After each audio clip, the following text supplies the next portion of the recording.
Did you feel comfortable sharing your enthusiasm about EVs, or was this something like like you kept it in the closet for a bit and then like the time went on? It is exactly how you would imagine.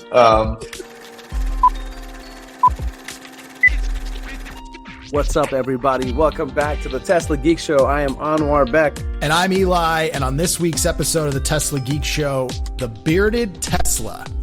Now, most of you, if not all of you, know the bearded Tesla, but today you're going to find out something about him that's honestly pretty shocking.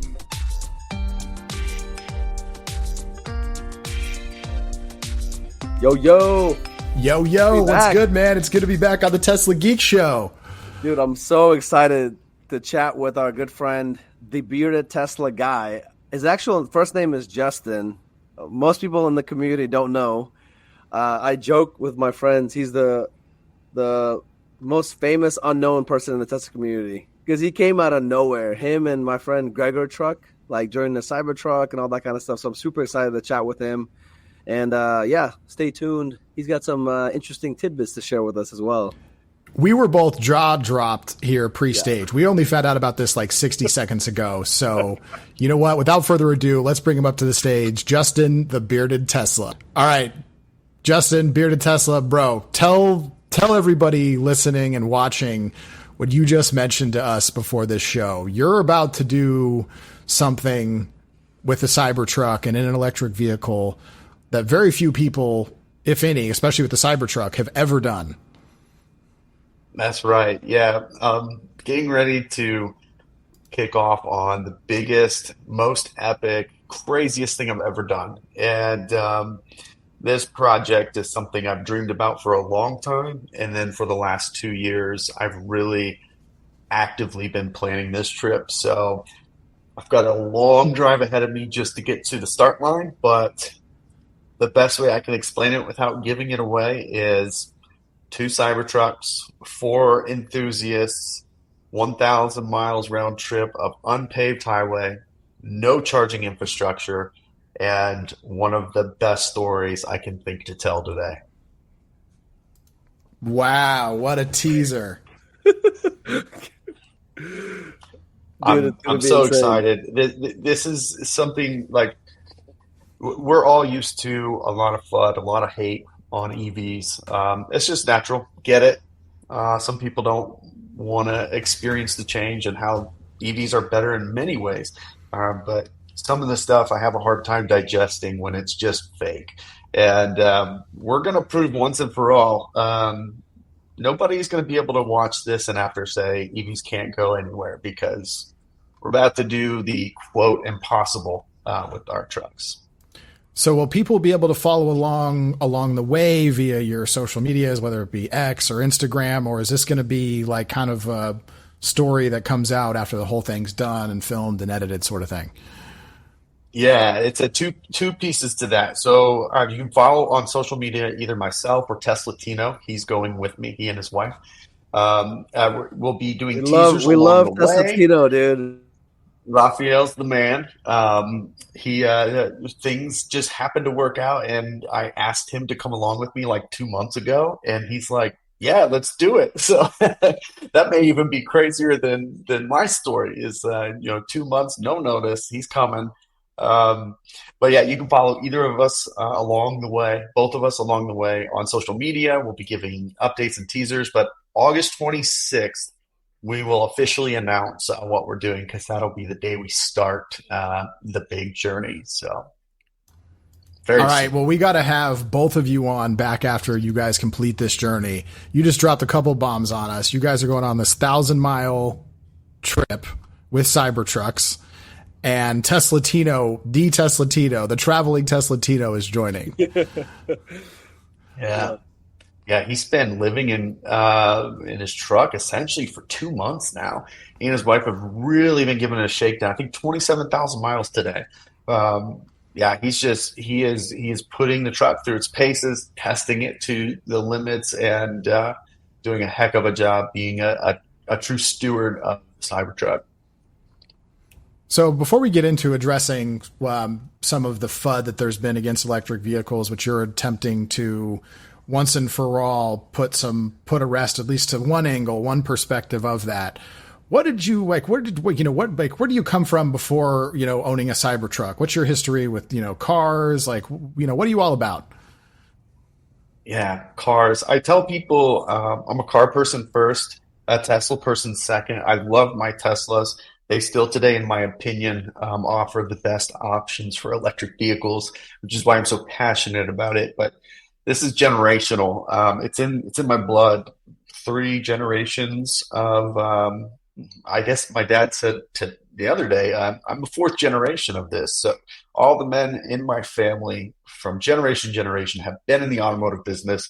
When I grew up, I was 15. My first job was floor at my dad's dealership. So, I was scrubbing floors. Then I did parts department. Then I worked on cars. Then I wrote service for cars. I sold cars. That was my destiny. And the thing is, as much as that is in my blood and it's in my DNA, the tech of EVs just always fascinated me. So I'm kind of the black sheep, but that's still an auto enthusiasm that I can't shake. So it's the same thing, but different. And yeah, that's how we got to where we are today. So go ahead. No, I was going to say, it sounds like Black Sheep is right. That's what I was thinking. You're like fourth generation. I can't imagine any people that came before you were EV enthusiasts. No. So all of a sudden, yeah, that's got to be a very interesting Thanksgiving. It's fun. True, car folks. And I mean, you look the part too, Justin. You look like a diesel 250 driving, you know what I mean? Like, yeah. Yeah, my last two trucks were both diesels. So spot on. It just is. Yeah. So how early was it Tesla that got you into the EV scene? Like, tell us a little bit about that intro. It kind of sounds like, you're like full on sales. You worked on cars. You're like fourth generation, but it's definitely it's a different twist for sure. Yeah, my first kind of vehicle outside of gas or diesel was a Prius. We actually owned two over the years, and it was kind of like a game trying to see, how efficient can I make this? How many miles per gallon can I truly get out of this, 9.9 bladder of a gas tank? And from there, it really took off because it had a solar panel on the roof. It's like, well, it can only run the fan, but what if it was bigger? What if it had another battery in it? What could we do with all that? And it gets the mind to start thinking hard about solutions. And Tesla, everybody could dream about it. But I remember when the Roadster came out, I'm like, that's cool as hell. I'll never be able to have one. And then they said the Model S. I'm like, that's even cooler. Almost could see myself in one day, but I can't afford that. And then they said Model 3, and I was like, hang on a second. What's this Tesla stretch all about? And that's when I learned the Tesla stretch. And Tesla got us on board for all electric. So did you have a Tesla before the Cybertruck? Yeah. Our first Tesla was the Model Y. We got it in April of 2020, right before they shut down the factory. Yeah, which is why I like the story. I'm so lucky to be where I am today, and I don't discount that. And I took delivery of one of the first Model Ys. Factory shut down. Nobody can get one. So whoever's got one, if they're putting content out, it doesn't matter how good or bad it is, at least get you going. And the rest is kind of history from there. The Model Y today is still the best Tesla that they make, no question about it. There's a reason why it's the best-selling car in the entire world. And speaking of Gregor Truck, he has this phrase that he says that's just spot on to people who don't want to go the EV route. If I gave you a Model Y and I put a charger in your garage, you wouldn't give me the keys back in a month. And I think that's a really good way of wrapping it all together in a way. I wish we could do that. That would be great, just to see how people could get over their qualms just in a month's time. Tesla actually, they do it still sometimes, but they used to more. When they had, for certain customers, if they really felt like that would be the case, they would offer, take the test drive Model X or Model S at home for the weekend. because they knew that once those people took it home, they were buying the car. Yeah. Dude, I'll explain how OG I am. This is like, I think Eli is kind of in the same boat, but in the early days, this was like maybe 8-9 years ago when I finally was able to afford a Tesla, barely. Again, the Tesla stretch. I would take my lunch hour at work. I was an executive in an oil and gas company, dude. I got called up to HR because they're like, we heard you work for Tesla. HR started tracking me at my lunch hour, the 1 hour I had to myself. You know what I was doing? I was giving people test rides in the garage. Like I would pick coworkers up, spin around my Model S, and at one point I think I led the globe in referrals, dude. Like this is before like the YouTubers got involved with the 3 and Y. Like when it was just the S and the X. Every weekend I was at. It's kind of a similar thing like you guys do. Like the passion was just had no limits. And I joke, Eli and I are part of the Tesla Owners Club. I joke all the time. The reason those exist is when your spouse gets tired of you talking about Tesla and you need an outlet. You know what I mean? You go to these things, you're like, holy shit, like I'm normal. There's others as insane as I am. And I think that's how Justin and I first met. I met you the same day as I met Gregor Truck as well, Greg. And I knew you guys just from like X and all that. But like what I was shocked is you guys came out of nowhere. Like Eli and I have been in this community for over a decade. I feel like, like it's the same kind of like personalities, but you guys came out of like, it like took over. I feel like, when I think Cybertruck, I think Bearded Tesla and I think Gregor Truck. I don't think anybody else, even there could be like bigger names in the space, but like you guys basically own that space, in my opinion, just always talking about it, sharing like amazing content around Cybertruck. So basically, Model Y kind of got you in the community. Did you start making content and stuff with the Model Y and then the Cybertruck came? Yeah. By the way, I sincerely appreciate that. It's pretty cool to say. The Model Y was where we started, and it was easy because we had all this content out there, especially with Model 3 on, some dude and his girlfriend or some dude just do whatever he wanted whenever he wanted. No kids, no job, no nothing. And so it was like a easy like void to fill. There's nobody with a family like sharing this content with people who are going to buy this, which is families. So it was just like straightforward. Look, this is how a car seat fits. These are the car seats you should probably look at. Hey, if you have to get 3 in there, this is the one that's going to fit. This stroller, the most popular stroller in the world, this is how it fits in the car. There was nothing like that. I remember trying to find like how you can fit 3 car seats in a Model 3. Nothing anywhere. And it was like, this is wild. But you could get 0 to 60 times. You could get, how to pick up chicks with a Model 3. And it's like, that's great. But, like my wife and our kids, we'd like to go on a road trip. What's that like? So, yeah. And then we, I took a risk. We bought a Model X. Of course, prices plummeted after that. So that hurts. But I have a Model Y that has 75,000 miles on it now. Wow. Yeah, I've only had to replace the battery twice, $27,000 each, because every 2 years you got to replace the battery is what they say. So obviously had to do that, right? Right. This thing's For been people like who flawless. don't know, he's joking. Totally joking. This thing has been like ridiculously good car. Like I've probably spent more money on wiper blades and washer fluid than anything else on this car. It's wild. I guess I have replaced the set of tires. That's like it. Yeah. Like I mean, there's a reason why it's the number 1 selling car, dude. 100%. And it's really hard right now because we're so preconditioned to think price, not cost. Price, right? Like, well, the Camry, I can go get it. The one at the lot is $29,000. Like, that's way cheaper. It's like, that's the price. But now we got to, do a tune-up with spark plugs. We got to do an oil change frequently. We got to do all this other crap onto this car. My Tesla's got like, a couple hundred less moving parts in it, right? And it's just easy peasy. So. I can tell you, my wife and I just had a baby. We have a 14-month-old. The content you create and Kim Java from like the, male, female perspective, but it's very like, how do I best utilize my car, whatever it is for a family? I was like all over both of y'all's YouTube channel. That helped me a lot. And I think there are others like that. Like prior to having a kid, I could give a shit about how many car seats he could Right, fit or whatever.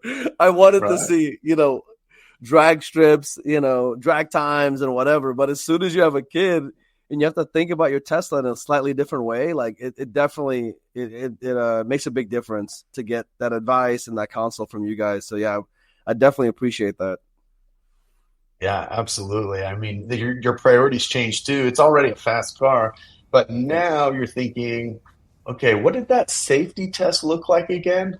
Holy cow, I didn't even realize, and I knew this already, but I didn't realize because once you got kids in there, like you have the most precious cargo in the world. So like these types of decisions have way bigger meaning, and that's another place that Tesla just like fills it out there. Is I mean, it's incredible some of the stuff they're able to do with safety. Yeah, Tesla's known for having very safe cars, like especially in their classes and in their segments. Obviously, we don't have official numbers on Cybertruck yet; not enough have been put out. But the vehicles that the majority of people are driving that are Teslas have been, best in segment of safety, outpacing Volvo. In fact, we talked to a guy that me and Anwar Beck both know, an engineer at Lucid. When they were reverse engineering other people's cars, looking at how they figure out safety, they were pulling from Tesla first, Volvo second. And that's a Yeah, pretty big crown to knock down. Because if you ask your parents or your grandparents if you want to buy a safe car, what is it? It's a Volvo. it's a Volvo. Yeah, So the I fact mean, that Tesla has outdone that is unreal. even before we bought the Model Y, I mean, they had recently brought out a new like public, I guess, I don't know, phrase or something as they continued on this evolution of safety at Volvo. And it was something along the lines of by 2025 or something like that. I'm paraphrasing, so please don't fact check me on this, but it's Yeah, something yeah. along the lines of um, nobody will be seriously injured in one of our cars by X date. And I mean that, like setting that as your goalpost, like that turns your entire organization to a different mindset, and that's why Volvo has been such a great option for people for so long. And then Tesla comes in and like just like wipe the board, like that's the power of looking at cars different. And that's the power of coming from the outside. I mean, just not having the engine in front of there means your crumple zone goes from, this to this, right? Right. Like that is a ton of energy that you can absorb before anything happens, let alone an engine being dropped in your lap in some cases, right? Like electric cars just have so many incredible benefits that most people don't even realize. I'm curious in the early days, uh, did it feel kind of like cheating almost when you started liking EVs I'm assuming your fourth generation car guy, diesel, gasoline, F-250, whatever. So your friend group, your family are probably people like, did you feel comfortable sharing your enthusiasm about EVs, or was this something I, like like you kept in the closet for a bit and then like as time went on? it is exactly how you would imagine. I don't have to wait for Thanksgiving. I get the text all the time. As soon as there's a recall, I can tell how serious it is by the number of texts I get about it. A recall, right? Yeah. That it's just every single Cybertruck recall. Like, oh God, okay, whatever. What's it about? Oh, it's another software update. Okay, cool. No, this was actually already fixed before this was put on the news, so I don't know. We're good, Mom. Thanks. Yeah, they don't love it so much, and actually, I gotta say this in the right way, but when I told my parents that we actually ordered a Tesla, I was really nervous about it. I don't know why, but I was really nervous about it. I thought my dad, like, I wasn't sure how he was going to take it. I mean, Tesla represents the death of the The industry that enemy. he has made his Yeah. living on. Right. So basically, it was when there was a big moment and I was in trouble for something, and we, had to come to Jesus meeting, and then it's like, well, now's a good time to do it, and I did it then, and kind of slid it in there, and he kind of stared at me for a minute. Didn't really say much, but my dad is pretty incredible. He's very well known in the automotive space, um, and he's been extremely open minded And there's been some moments where he sent me a message of support that mean a lot to me in ways that he probably doesn't even realize. So that's been great. On the other side, I try to joke whenever my mom needs a new car. I always make sure I text them and ask my dad, "Hey, did you show her how to use the charger when she plugs it in?" And she freaks out, like, "Oh, we better not have an electric car." Yeah. Oh my God. Yeah. So let's get more into all of that, right? While people obviously coming from the industry, right? You can't help but appreciate the what they go through with that, right? Like seeing the end of their industry, nobody wants to go through that. So there's a bit of empathy to have there that the fact that your dad's even willing to look at it and be like, all right, nice, I see what you're doing is a big deal. Cause I've met plenty of people in the industry that they can't see they just see red, right? They just like the bull looking at the flag. But let's get to the other side of it and not just people going through who are part of an industry that is on its way to transitioning somewhere else. Let's go to the average person who's been affected and influenced by a massive amount of FUD, sponsored by big oil, its related entities, the automakers who don't want to transition. And there was a new piece of what a Tesla community largely saw as FUD that came out about 10 days ago. That video by Whistling Diesel doing the Cybertruck durability test. I have a lot of thoughts on this, but Bearded Tesla, we're going to give the first take on this one to you.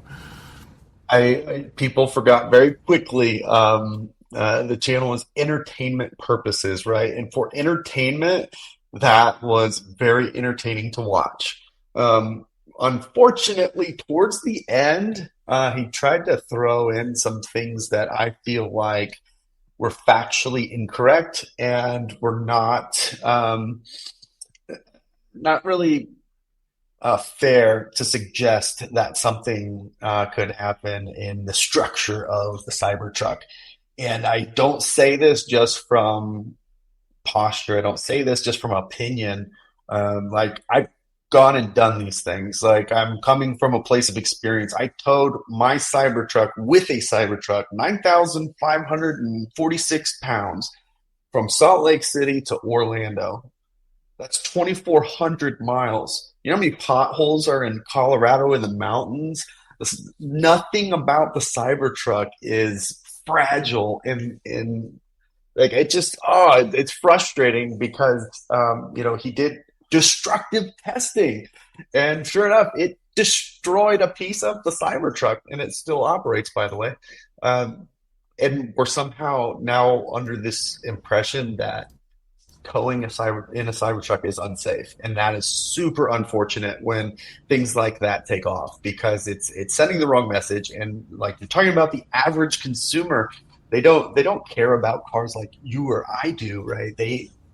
It's just a vehicle. They want to save, affordable, whatever. And when they hear things like this, or battery fires, electric cars are all catching on fire. It's that's not actually true at all. And this is just another example of that. But I take it very seriously because it's very important that people get a chance to at least understand the facts behind it. And is this not a safe thing? And if it's not, let's show that. Yeah, absolutely. I'm not giving Tesla a break on anything, but let's take a look at it, because we're doing something destructive and then somehow suggesting that's normal use on this thing and it could happen to you. It absolutely won't happen in 99.9% of cases. And let me go back to what you said in the beginning, which is, and I'm going to show his Instagram on screen here. This is entertainment. I mean, if you go to the Instagram account for Whistling Diesel, it lists as the primary function that he's an actor. Actor, Cody, CEO of Destruction.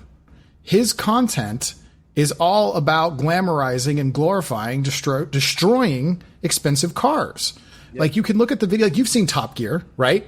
Top Gear, by the way, the Top Gear guys, though, they are car guys. They do actually give some real car reviews, but they also have skits that are clearly scripted entertainment. Yep. This Whistling Diesel channel, people have confused that it's just scripted television because it's being deployed on YouTube. The budget of that is a television show that's just capturing a YouTube audience. Yeah, it's pure entertainment. The guy just destroys things. And it doesn't have to be real. That's the thing that like, and like, that's okay. The only problem is when people treat it as real. And like, and when they're going for both sides of the audience, right? They're going to get Cybertruck haters because, you know, he's making the Cybertruck look bad. Tesla people are going to watch it because with the rage reactions, they're going to get the angry viewers. And then the average person is going to watch it and be like, oh, the Cybertruck kind of sucks. So like somebody gets to like put out, you know, a bad take on Cybertruck and make money off everybody at the same time. It's kind of a brilliant business model. But we cannot contribute to it by not taking it seriously and dismissing it as kind of the entertainment that it is. Even though we may not find it entertaining, somebody likes to see nice things get destroyed. But I think this community, which I think largely we do, like the real car owning community, focuses on people like Tesla Tino and Bearded Tesla, who are actually trying to show people what can be done with the vehicle. Dude, but I just looked it up on YouTube. It's done 18 million views in 10 days. It broke the internet kind of. And the reason that I really appreciated Justin making a debunking video, because basically this was last week, I think, I got at least 30 different people sending me this thing. Like, this is not like I'm the Tesla guy for most of my friends' network or whatever, right? But all of a sudden, I'm just getting this to the point where I'm like, what is this? Like, I wanted to go back and watch it, and literally the first 20 seconds of the clip is them driving. They're comparing a Cybertruck, Cyber Beast to an F-150. The first thing they do is drive it off of a flatbed, going 15 miles per hour. Like, so that's how the damn video starts, right? So immediately, I honestly didn't even finish watching it because I was just like, oh, like, that makes sense. They're doing like crazy shit to it. Like, you know what I mean? But then I got really, it started to bother me because people were messaging me, friends of mine, that just a friend had 2 Cybertruck orders, a huge car guy out of Houston. I won't mention his name. He's a famous dude. And he got his Cybertruck, Cyber Beast, in order to tow his exotic cars and all this stuff. And he takes a look at that. I'm sure he saw like an Instagram reel or something, right? Not even the full video. And he's like, oh, I'm putting the Cybertruck. I canceled my other order. He told me. He messaged me. He's like, I canceled my other order. And now the Cybertruck is just sitting in the garage. I can't afford this thing for the frame to come apart when I tow my exotic cars. And I'm like, oh my God. Dude, like, it matters. It matters. It does. It does. And it's super unfortunate. And that's where I get kind of fired up a bit. I've dropped a couple of debunking videos over time when things really get to that point. But it is sad because like Rustgate is another great example. Holy cow, like Cybertrucks are rusting. No, they're not. And people still don't want to believe it. They want to believe what they want to believe, and they want to see what they want to see, and that's what they're going to see and hear and believe.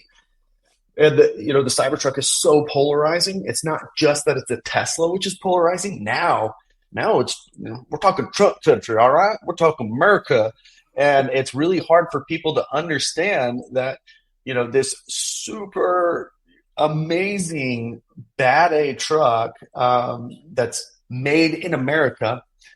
More than your truck. Yep. Like, it's very hard for them to grasp that. I don't know how many times I've been told since I own the Cybertruck, I'd never own a Chinese car. Like, shut up. What are you talking about? A Chinese car? Like, but here's the problem. Like, in Washington, D.C., they refuse to recognize Tesla. They refuse to recognize Elon Musk. So even the average person isn't hearing from their own political leaders that this is an American company. This is an American success.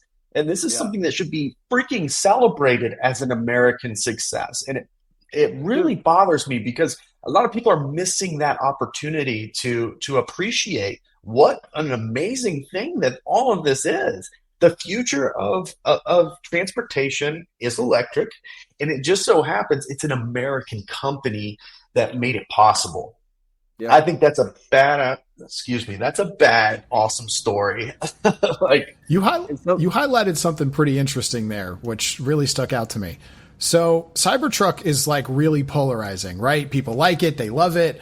For some people, on the people who have a bad perception of it, like you just described, you had somebody say to you that they wouldn't buy it because it's Chinese. And if you go to the West Coast, people seem to identify the Cybertruck as somehow correlating with Elon's new conservative politics and like literally flip people off who are driving the vehicles, like hating on the car for two different reasons. Dude, this is shocking to me. Last week, I play Ultimate Frisbee twice a week. I live in Austin, home of the Cybertruck, right? I go to Zilker Park. This is such an Austin thing. I play Ultimate Frisbee, and one of the dudes tells me recently over drinks, I was like, dude, this one guy at Frisbee really dislikes me.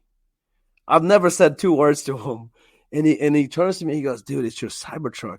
And I go, what are you talking about? He goes, he thinks you're MAGA.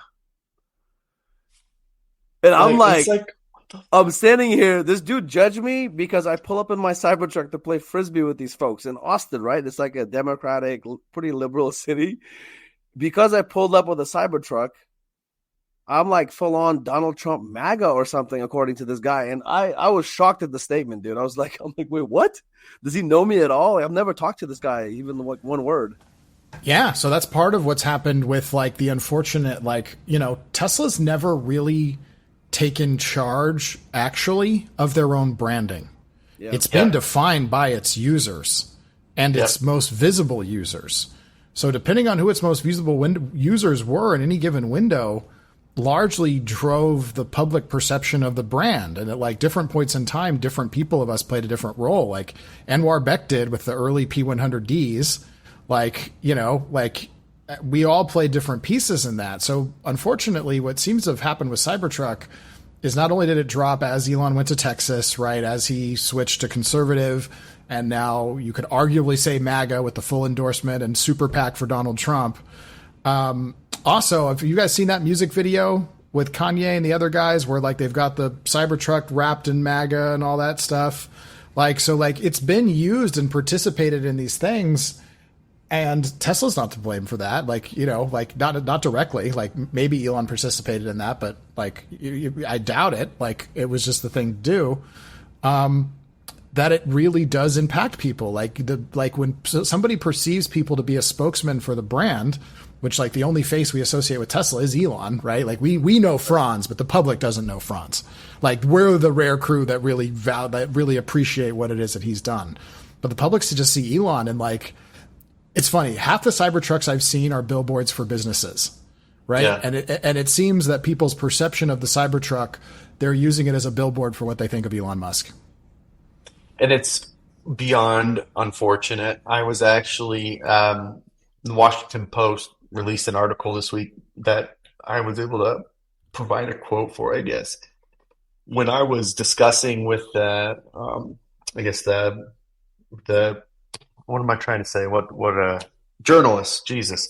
Yeah. When I was talking with the journalist, it's funny, she said that she was really excited actually to talk to me because she had not yet met a single person who was in the middle. Everybody was very on this side or very on this side. She even was able to find the guy who made the bumper sticker that says, I bought this Tesla before I knew Elon was crazy or whatever, right?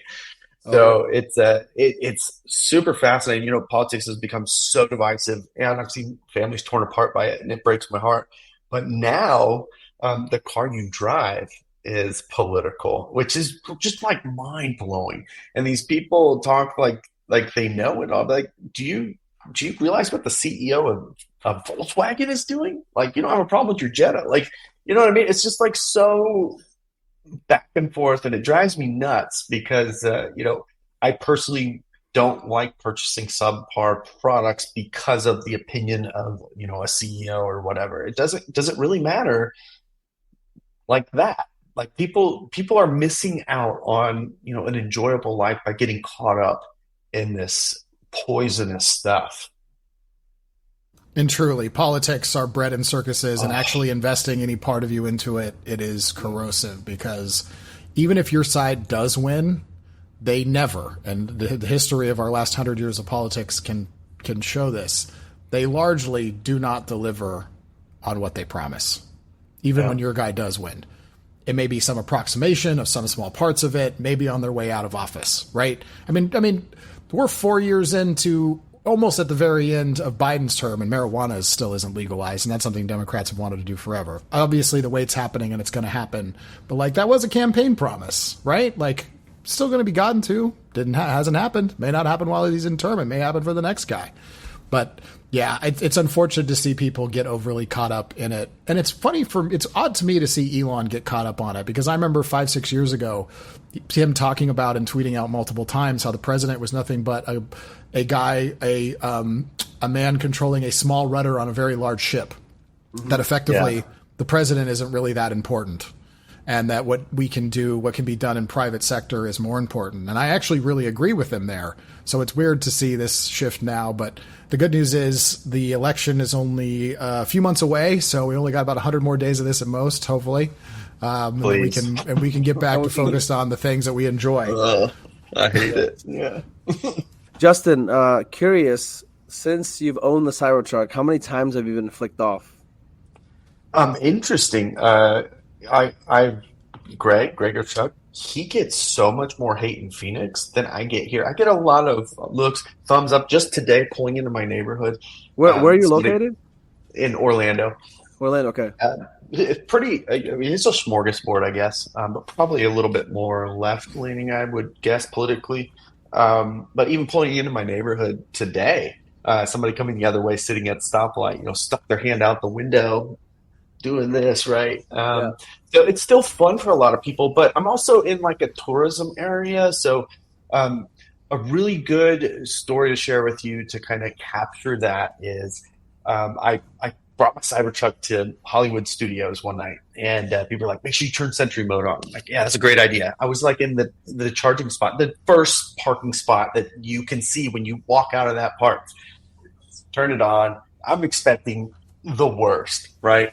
And I had to stop like going through all the Sentry mode footage after a while, because it was the same thing. It was a dad picking up his kid to look inside. It was a kid standing next to the mirror getting a picture, and it was a mom holding their son smiling. And like, if you can get away from the peripheral and see what's really happening here is it's fun and it's exciting, and the kids especially love it, and it's bringing new conversations and bringing families together to think about something different and cool, and we'll never see anything like this again. So it's very special in that regard, and I think it's pretty incredible that in the 3 hours or whatever it was, I couldn't find one person trying to key it or kick it. It was just people and their kids like wanting to get a picture with it because it was fun. Dude, I've met little kids that like the parents this is early days when I had the Cybertruck. They were just like, my kid is obsessed with the Cybertruck. Obsessed, dude. Like, they just seeing it, and I'm like, oh, let's take you for a ride. Come sit. And they're just like shocked, to them. It's just like, and these are, like you said, like teenagers or like even smaller, like it's 6, 7, 8-year-olds. My buddy Dave works for Tesla, and his little kid, he knew dual motor versus tri-motor. You know what I mean? He's like 7 or 8 years old. I'm like, who? Like, these are tiny kids. The fact that they obsess over this stuff is like, it's so amazing. It is so amazing, and it does warm my heart in the sense that I'm a car guy. I always have been. When I was a kid and the Dodge Viper was announced, I had a poster of that on my wall, and then, in my early 30s going to work, hearing people say, yeah, he's 18 now. He doesn't have his license yet. I don't think he really cares to drive. I'm like, oh my gosh, like it's over. Like cars are done. But it's coming back. And it's very exciting for me to see the excitement, because that's the excitement I had. I remember my dad taking me to the Dodge Viper plant as a kid. I must have been 12, maybe, and the factory workers on the line, weren't allowed to show us certain things or let people close. And like, see the kid, come here. I got to sit in the car on the line, and it was like, oh my God, I'll never forget those moments. Yeah. those are ingrained in me, and it's super cool to see kids getting excited about cars again, finally. All right, Bearded Tesla, Justin, thank you so much for joining us. And everybody watching, we look forward to having you back for more of the Tesla Geek Show.